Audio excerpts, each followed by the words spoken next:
امریکہ کے آج بھی ایران پر بڑے فضائی حملے۔ امریکی سینٹکام کا کہنا ہے کہ ایران کے کمانڈ مراکز، فضائی دفاعی تنصیبات اور ساحلی نگرانی مراکز کو نشانہ بنایا۔ بندر عباس میں بھی اہداف کو نشانہ بنایا گیا۔ امریکی سینٹکام کے مطابق آبنائے ہرمز سے گزرنے والے جہازوں کے لیے خطرہ بننے والی ایران کی فوجی صلاحیت ہدف ہے۔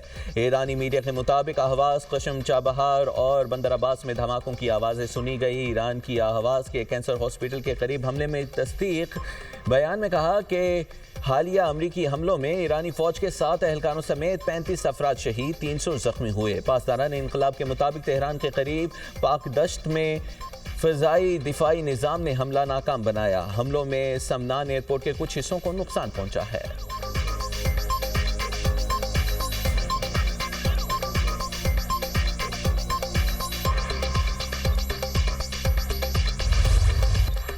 ایران کا کویت اور عراق میں امریکی تنصیبات تباہ کرنے کا دعویٰ۔ پاسداران انقلاب کا کہنا ہے آپریشن نصر 2 کی 8ویں لہر میں امریکی اہداف کو نشانہ بنایا۔ کویت کی علی الظالم ایئر بیس پر موجود دفاعی نظام کے ابتدائی وارننگ ریڈار کو بھی تباہ کر دیا۔ عراق کے قصر پورٹ بیس پر بھی امریکی فوجیوں کو نشانہ بنایا گیا ہے۔ میزائل اور ڈرون حملوں میں امریکی اہداف کو مکمل تباہ کیا۔ دوسری جانب کویت کا 21 ڈرونز اور 4 کروز میزائلز تباہ کرنے کا دعویٰ۔ ترجمان دفتر وزارت دفاع کا کہنا ہے کہ ایرانی حملے میں ملک کی متعدد اہم تنصیبات کو نشانہ بنایا گیا۔ کسی جانی نقصان یا کسی کے زخمی ہونے کی اطلاع نہیں ملی۔ عراق میں امریکی قونصلیٹ کے قریب دھماکے، ڈرون کا ملبہ قونصلیٹ کے قریب گرنے سے آگ بھڑک اٹھی۔ عراقی حکام کے مطابق 2 ڈرون اور امریکی فوجی اڈے کے قریب گر کر تباہ ہوئے۔ ایک ڈرون اربیل ایئرپورٹ کی بیرونی دیوار کے قریب گرا۔ عراقی وزیر اعظم علی الزیدی کی اربیل پر ڈرون حملوں کی مذمت۔ اردن کی فوج کا کہنا ہے کہ 8 ایرانی ڈرونز مار گرائے، کوئی جانی یا مالی نقصان نہیں ہوا۔ بحرین میں بھی سائرن کی آوازیں۔ بحرینی وزارت داخلہ کا کہنا ہے عوام حفاظتی اقدامات پر عمل کریں۔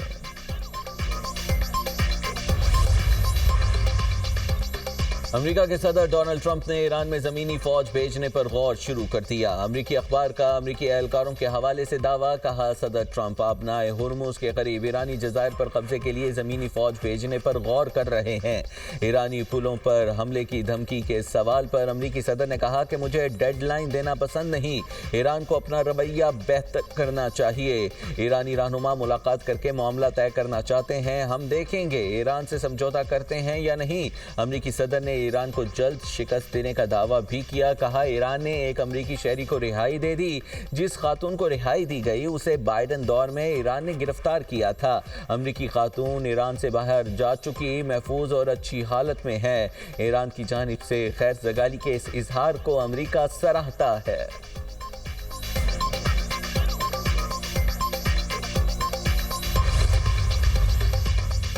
آبنائے ہرمز میں ایرانی انتظامات کا تحفظ قومی سلامتی کے لیے ناگزیر۔ افواج کو دشمن سے مقابلے کی آزادی ہے۔ اسپیکر ایرانی پارلیمنٹ باقر غالباف کہتے ہیں امریکہ کا مقصد ایرانی نظام کو گرانا اور ملک کو تقسیم کرنا ہے۔ ہمارے پاس مضبوط بننے کے سوا کوئی چارہ نہیں۔ مفاہمتی یادداشت سے فائدہ نہیں ہوتا تو اس پر عمل کا جواز نہیں۔ مذاکرات کا مطلب سمجھوتا کرنا نہیں۔ مذاکرات جنگ کے ساتھ مزاحمت کی حکمت عملی کا حصہ ہے۔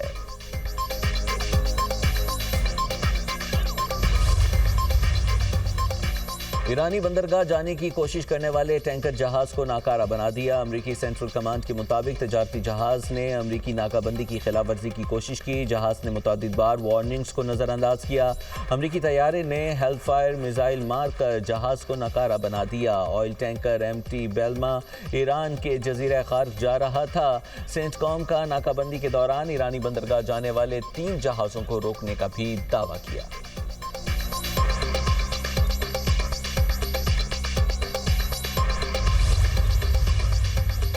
امریکہ کی جانب سے ایران کی بحری ناکہ بندی۔ پاسداران انقلاب کا مشرق وسطی سے تمام توانائی برآمدات روکنے کا اعلان۔ کہا امریکہ اور اتحادیوں کو فائدہ پہنچانے والے دوسرے تمام راستے بند کر دیں گے۔ علاقائی توانائی کی برآمدات سب کے لیے ہوں گی یا کسی کے لیے بھی نہیں ہوں گی۔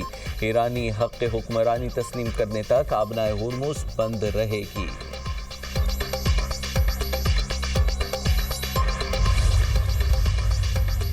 ایرانی وزارت خارجہ کے ترجمان اسماعیل بقائی نے کہا ہے کہ وزیر خارجہ عباس عراقچی دوحہ میں قطری حکام سے سابق امیر قطر کی وفات پر تعزیت کریں کہ ابھی ہمارا کسی بات چیت کا کوئی ارادہ نہیں.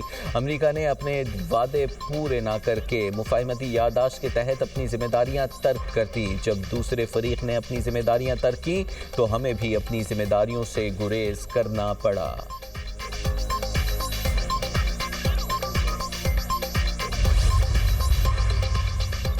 ہزاروں فوجی بھیج کر حکومت گرانے کا دور ختم ہو چکا. اب امریکہ دیگر ممالک کے سیاسی مستقبل کا فیصلہ فوج کے ذریعے نہیں کرے گا. امریکی نائب صدر جے ڈی وینس کہتے ہیں ایران کے معاملے میں درست سمت میں آگے بڑھ رہے ہیں. ایران کی جوہری تنصیبات کو تباہ کرنا قلیل مدتی ہدف تھا. دیرپا حل کے لیے معاہدہ ضروری ہے. اس وقت ہماری ترجیح آبنائے ہرمز کو کھلا رکھنا اور عالمی سطح پر تیل اور گیس کی آزادانہ ترسیل کو یقینی بنانا ہے. جو لوگ ایران کے ساتھ مذاکرات کی مخالفت کرتے ہیں وہ کوئی قابل عمل متبادل پیش نہیں کرتے. مزید کہا اسرائیل امریکہ میں عوامی رائے کی جنگ ہار رہا ہے. اسرائیل امریکی سیاست پر اثر انداز ہونے کی کوشش کرتا ہے.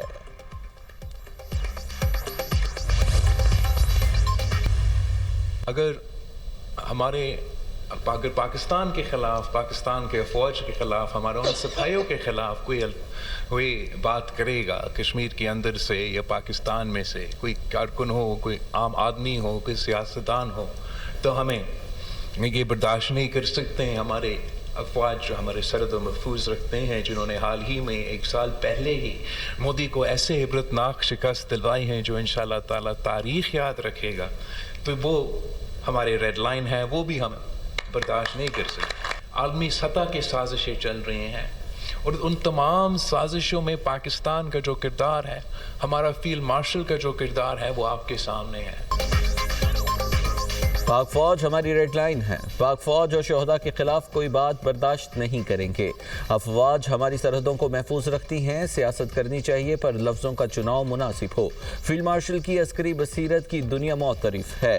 قیام امن میں پاکستان کے کردار کو دنیا نے سراہا ہے. چیئرمین پیپلز پارٹی بلاول بھٹو زرداری کا آزاد کشمیر میں عہدیداروں اور ٹکٹ ہولڈرز کے اجلاس سے خطاب.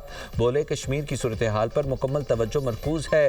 پرتشدد احتجاج اور مظاہروں کی کسی صورت اجازت نہیں. کشمیر میں ہونے والی سیکیورٹی جوانوں کی شہادت پر دل رنجیدہ ہے. کوئی ریاست کو بلیک میل نہیں کر سکتا. بندوق اور دھرنے کے زور پر ترمیم نہیں ہو سکتی. ہم آج بھی چاہیں گے کہ کوئی درمیانی راستہ نکلے. مہاجرین کے نمائندگان کو پارلیمنٹ میں دیکھنا چاہتا ہوں. دریائے سندھ کے پانی پر سمجھوتا نہیں کریں گے.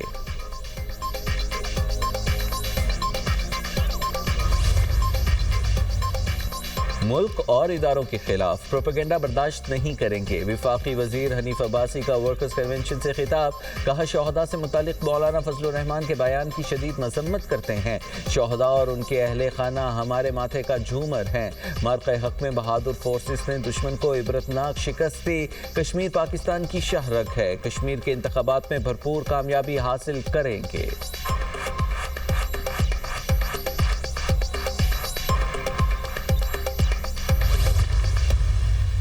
مسلح اور پرتشدد جتھوں کو کسی قسم کی رعایت نہیں دی جائے گی اور قانون شکنی کرنے والے عناصر اپنے مضمون مقاصد میں ہرگز کامیاب نہیں ہوں گے. کالعدم عوامی ایکشن کمیٹی نے خواتین، معصوم بچوں، اسکول، کالج اور یونیورسٹی کے طلباء و طالبات کو احتجاجی سرگرمیوں میں آگے لا کر انسانی ڈھال کے طور پر استعمال کرنا شروع کر دیا ہے. طلباء کو تعلیمی سرگرمیوں سے ہٹا کر احتجاج کا حصہ بنانا نئی نسل کے مستقبل سے کھیلنے کے مترادف ہے.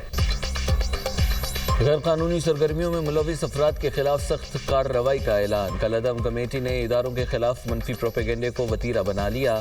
کشمیر اور پاکستان کو کوئی طاقت الگ نہیں کر سکتی. سیکریٹری داخلہ آزاد جموں کشمیر چودھری گفتار حسین کی نیوز کانفرنس. کہا کسی پرتشدد گروہ کو عوامی معاملات متاثر کرنے کی اجازت نہیں دیں گے. کالعدم کمیٹی تحریک میں ناکامی کے باعث عوام کو ورغلانے کی کوشش کر رہی ہے.